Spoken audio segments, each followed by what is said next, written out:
अब की बार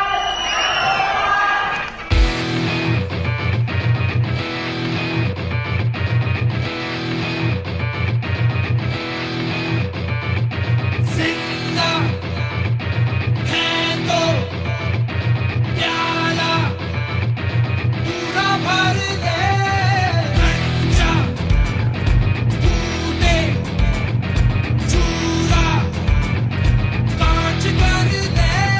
हम गरीब हैं, हमने गरीबी भी देखी है, हमने गरीब भी देखी है। जैसे हमारे प्रधानमंत्री जी कहते हैं कि मेरा कार्यखंड, मेरा जो कार्यकाल है वो गरीबों और गाँव के लिए होगा, उसी तरह से मैं आपकी बेटी, मैं भी आपको ये वचन देती हूँ कि जब भी मैं काम करूंगी मैं गरीबों के लिए और गाँव के लिए काम करूंगी।